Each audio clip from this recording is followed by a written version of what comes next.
It's a privilege to be able to introduce to you an extraordinary program that United Methodists across the country and across the world are getting involved with, and that's Imagine No Malaria.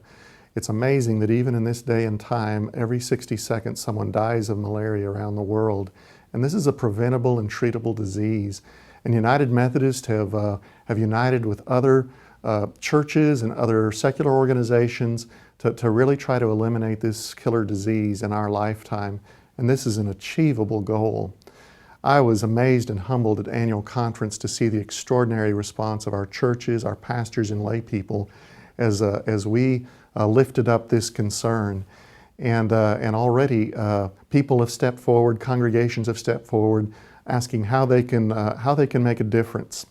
This is one of those extraordinary ministries where even a small amount, $10, $100, $300, has an immediate effect, and $10 can save a life.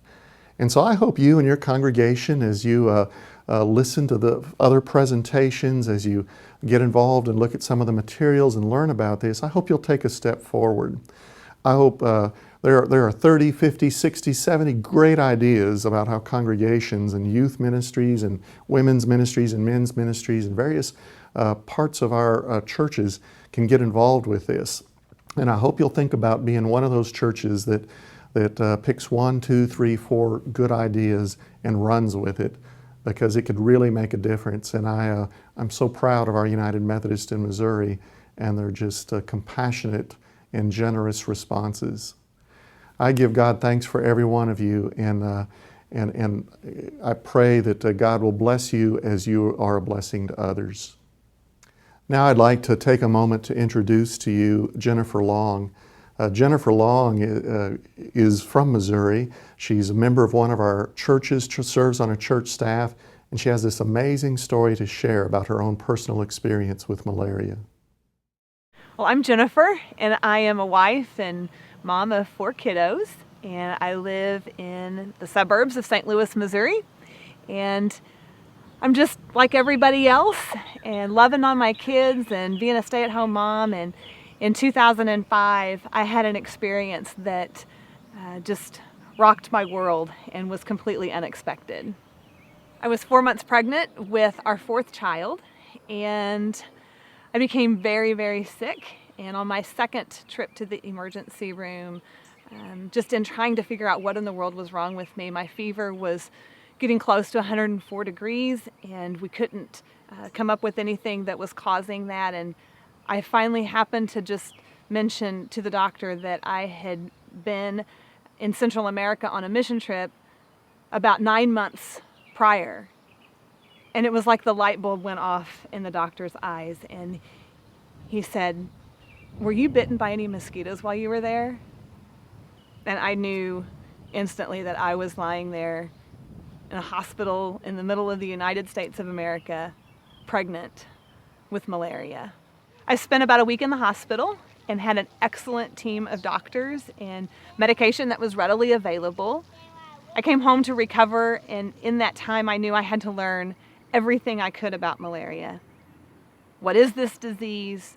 What is this medication I have to take? And how is it going to affect me and my baby?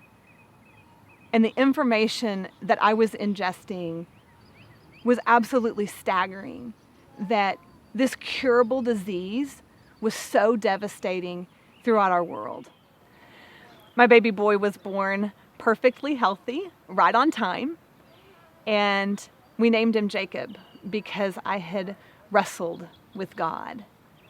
And as I held him in my arms in that hospital room, I couldn't help but think of the 3,000 mothers that were holding their babies that day as they died of malaria, simply because they live on the other side of the ocean. And I wasn't okay with that. As I watched Jacob grow, I knew that I couldn't get those moms out of my head, and I had to do something. So I just did what I knew to do. I began with social networking and building relationships with friends from church, and even partnered with a recording artist so that I could do whatever I could to inspire others to join this fight against malaria.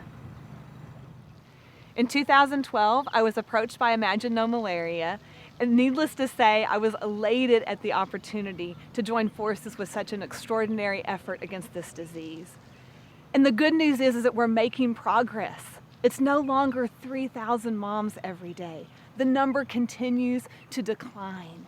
And I love it that now I'm able to point people so easily to imaginenomalaria.org so that they can find out ways that they can be involved and that they can join this fight against malaria.